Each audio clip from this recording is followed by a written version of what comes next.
Hello. How's everybody doing? I'm doing alright except for this shitty hot weather. I just can't stand the summer heat in my old age. I just can't take it no more. I was going to discuss today one of my favorite celebrities who I believe had Aspergers syndrome or a personality disorder of some kind. He was diagnosed as bipolar, and that is the late, great Scott Weiland of Stone Temple Pilots and Velvet Revolver and the Wildabouts. The band Stone Temple Pilots were very popular like in the 1990s with hits like Sex Type Thing, Wicked Garden, Plush, Vaseline, Big Empty, and many other hits, and Big Bang Baby, Down, Sour Girl. Anyways, when I was in school, basically, he was my hero, and his music saved my life. I was on the verge of literally committing suicide because the bullying from the football jocks, I just couldn't take it anymore. I had all this anger and aggression in me, which I still have to this day, to be honest. It's never gone away. The bullies set me off quite a bit because I was different, I was strange, I colored my hair different colors, I acted weird, and Scott Weiland inspired me to color my hair. He had red hair in the Wicked Garden video, and I had red hair. I'll show you guys a picture of him. I'm sure most of you know who he is. And I know the music is over 30 years old now, so a lot of you younger people are probably just going to now discover it. Or just discovering it now. I started listening to STP back in the late 90s. Here's a picture of Scott Weiland right here. Good looking guy. Kind of looks like Clint Eastwood a little. I wish I was as good looking as he was. That guy had a lot of women. He was a freak in nature too. I seen him in concert like 3 times. Once after 9/11 in 2001 for the Family Values Tour, where they played with Linkin Park, Stained, Static X. And then years later, 2009 and 2010, I'd seen him at the Fox Theater in Oakland, California. The energy was a lot different seeing him, almost a decade later. He looked like he was like really tired and really burnt out because he used to party a lot. He used to do a lot of drugs. He was a hardcore heroin addict. He got clean off of heroin, but then started drinking alcohol. I mean, he already had a history of drinking, but he basically replaced all the heroin with alcohol. And he used to smoke a lot of cigarettes. And he had a dysfunctional family background like I did, so I really identify with him on every level spiritually. Like he's me and I'm him. I know what he went through. I think if he had met me in person, he would know what I would have gone through and realize that there's others out there like him. The problem was he was so depressed because he was trying to express himself. People just didn't get it. People don't understand the idea behind a rock star. It's a lot of suffering. On the business aspects of things, beyond all that, people just see the fun part, but there's a lot more to it. If you listen closely to the lyrics, it's the personal pain they've gone through. I mean, a lot of people said he was an asshole, said all kinds of mean, horrible things about him. But people say things, but they're not always true. This man was my fucking hero. When he died in 2015, a part of me died. My soul, I could feel my soul coming out of my chest. It was just before Christmas, December 3rd, 2015. I was up late at night watching Sound of White Noise, Part 2. And all of a sudden I'm scrolling through Facebook News and I see Scott Weiland dead at 48. And I'm like, what the fuck? And I freaked out. I was like, no, my youth died right there that day. It was my 31st birthday. My youth died. My fucking hero and savior died. It's very upsetting.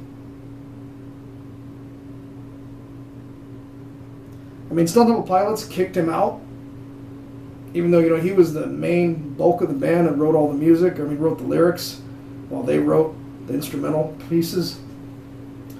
He was very hard to deal with, and people can't deal with Asperger's people, you know. Real world people, NTs, normal people, so-called normal people, they can't handle people like us. We have a different method of thinking that's different than everybody else. And we have a different vision of things, and it doesn't align. That's why, you know, if you're in a band with somebody, it's kind of like a marriage. You need someone who's going to do what you want them to do. And they got to see it from your point of view clearly, 100%. They got to submit to your every want and every need. That's a sacrifice somebody's going to have to make if they want to be with somebody like me or somebody like you, if you have Asperger's. Because it's not easy. I've tried with relationships, friendships, and everything. And I've got friends. I got a lot of friends. But it's complicated, so to speak. With Scott Weiland, he was very outgoing, but he had a dysfunctional childhood. His mom was an alcoholic. His brother died of a heroin overdose in 2007.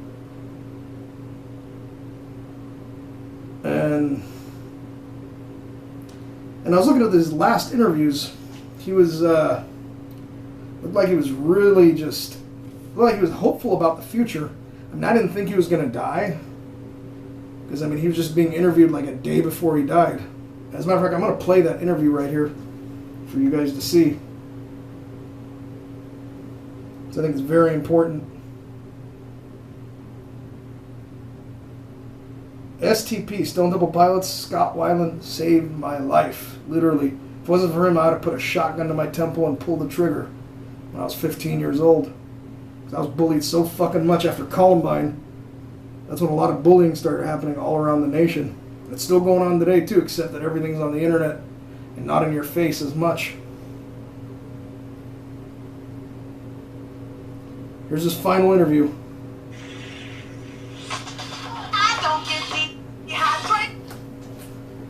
So I'm going to let you guys hear, let you guys decide what you think.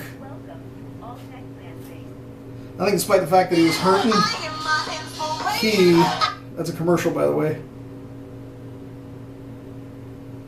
Here you go. Just watch the interview.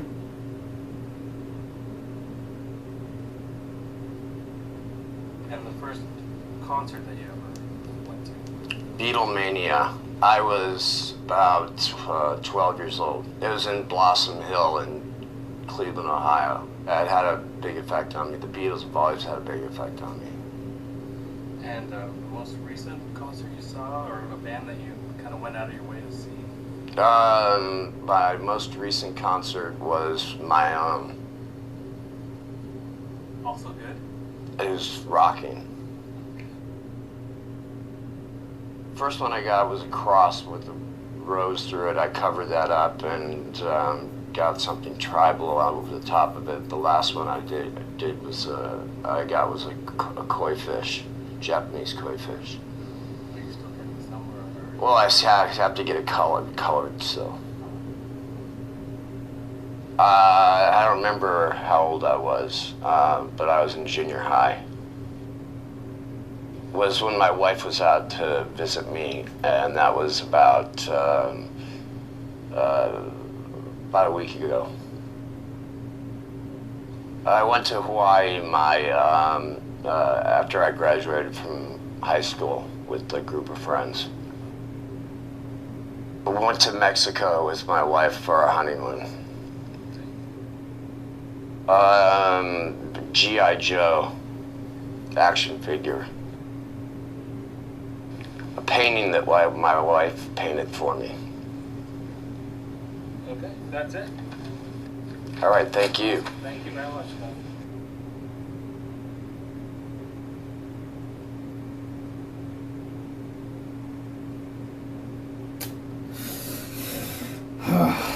Man. Breaks my heart to have to see that, because I could see he was hurting, but also it didn't help that the interviewer asked him some stupid fucking questions. I mean, what the fuck? When you see somebody that's hurting like that and they're not doing good, You ask them, are you okay? Do you need a hug? Do you want something to eat? Ask them about what's going on with them. Don't fucking pester them with stupid fucking bullshit questions. This is what really sucks about the music industry and what musicians have to go through. I know this because I'm a musician.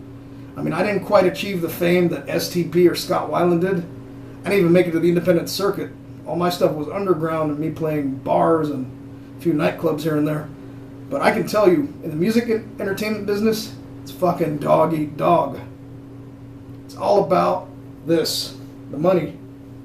You ain't got it, you ain't shit. And unless you play by their rules and do what they tell you to do, you ain't getting none. You'll end up fizzling out and burning out. Scott Weiland was one of the top dog musicians of his time in the mid-90s. STP were up there.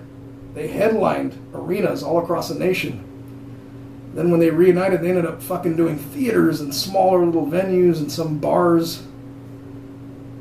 I mean, not like bars, but like famous venues like the Viper Room, which is a club. But to me, that's like a bar. Whiskey A Go-Go. Because a lot of bands that you never hear of play there now. I mean, it's not like it was back in the day. And Scott Weiland, the solo band, the same thing too. He didn't quite make it as a solo artist as much as he did with STP. But when they kicked him out, it was because he was trying to go on a solo tour using the band name and playing all their hits on his own without their approval. I mean, I admit what he did was wrong. He shouldn't have done that. But still, I think they might have acted a little harshly. They forgot that this was freaking Scott Weiland they were dealing with. After all the years and all the toxic relationship they had over the years, they forgot who they were dealing with. People don't change. You know, it can be 100 years later.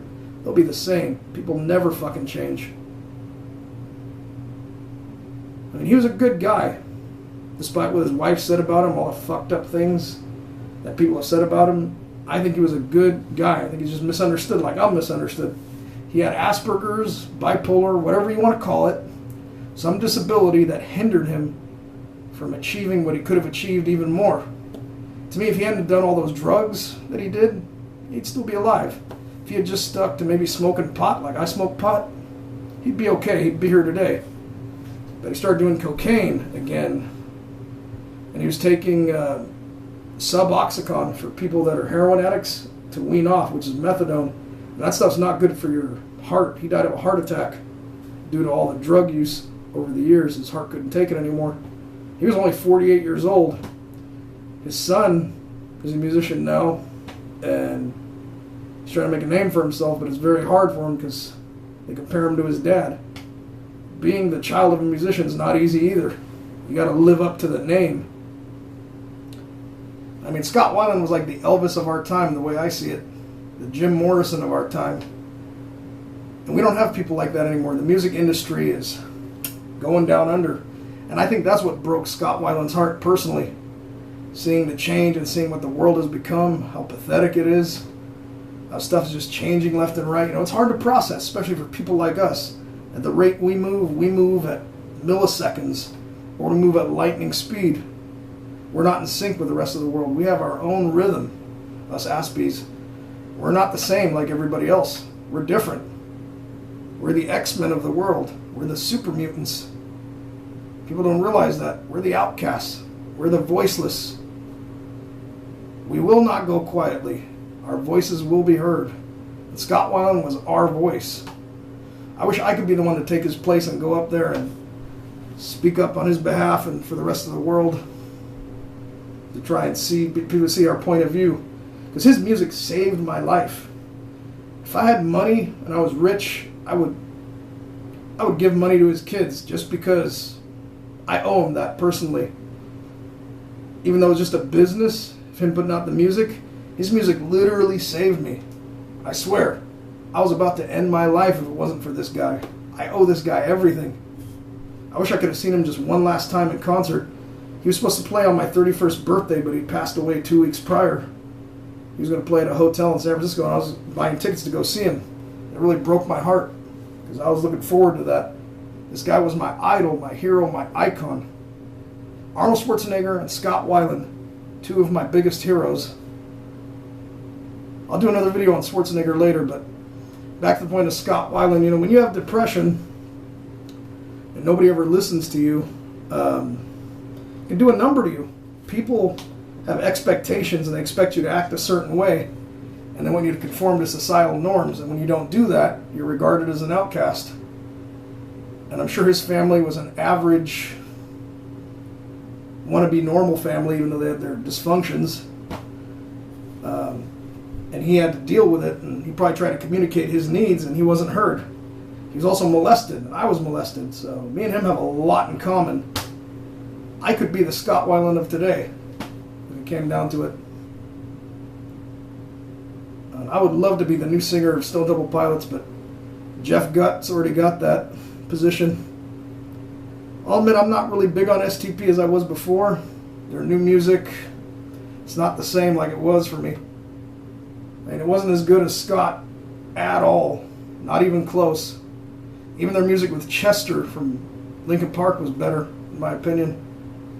It's too bad Chester couldn't have stayed on after Scott died, because he was really good. I mean, there's a few songs I like from their new stuff, but I don't care for them like I did before. The energy, it's not there anymore. Scott had all that energy, and you don't just replace that energy. You can't. There's no fucking way on this earth you can do that. You can't duplicate or replicate that kind of energy. You just can't. You can only move on and do something different. Rather than going on in the vein of what Scott did, they should have done something completely different. Not try to do the same type of music. They should have changed their style a little bit more. I mean, their style is still got that classy style, but also they're trying to do something newish too with their folk album that came out, Perdita. But a lot of it kind of sounds Scott-esque, but Scott isn't there. That's the thing, his energy, his spirit. I don't feel it in the music. To me, STP died along with him. And they probably should have just called it quits, in my opinion, after he passed. Or they should have done something completely different. But they shouldn't have really fired him, in my opinion. They should have given him a chance. Because, mental illness is nothing to fuck with. Addiction sucks. It's nothing to fuck with. I get it that they were a lot older. Because the first time they had split up, they were all really young. They were still all in their early 30s. And Scott was like 28 or 29. He was still a kid at the time. And then 20 years later, they split again. And then he dies. It's fucked up. They split a total of 3 times, actually. Because I remember when I was in high school, they had broken up and they were gone. Like fucking just gone for like 5 years. They didn't make no music. Then they resurfaced. And that reunion didn't last barely 5 years. So, really just fucking sucks. This is the thing. With a breakup, there's always going to be that reason that you broke up. Relationships, it's the same thing. It's like a romantic relationship. You can't keep fucking going back to your pain. If you guys don't gel and you guys don't work together, then it's time to fucking go your way. The same thing in a romantic relationship, whether you have kids or not. If there's abuse and you guys don't fucking get along, you need to go your own way. You cannot sit there and expect change, because there is never going to be a change. Because that person's not going to change. People are not capable of change. I'm telling you, they just are not. You have to accept them as who they are. If you want to be with them and deal with their flaws and just say, this is what it is, and live out the consequences. Or you move on and say, I wish you well.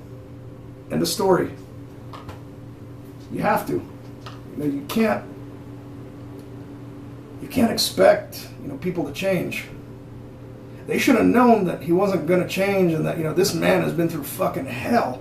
How the fuck was he going to change his tune? This guy's been through hell. He's suffered. He's had a miserable marriage and a divorce.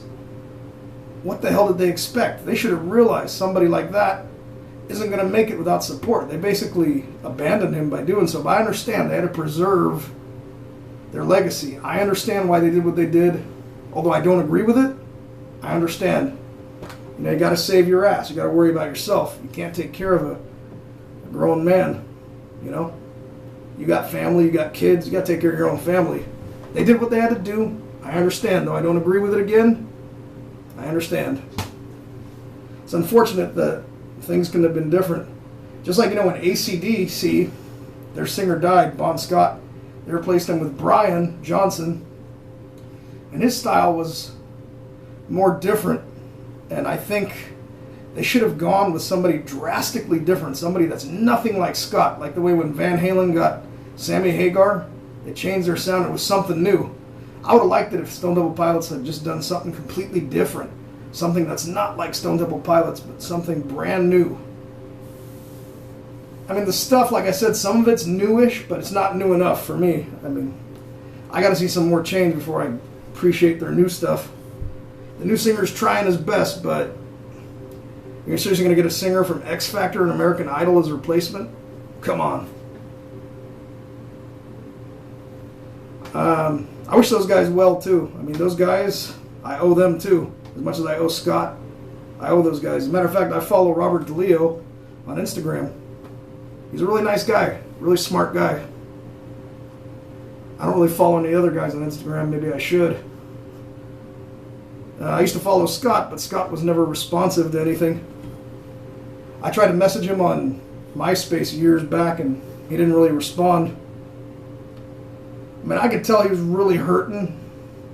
I wanted to help him. You know, I wanted to see what was going on in his head. You know, I wanted to talk to him.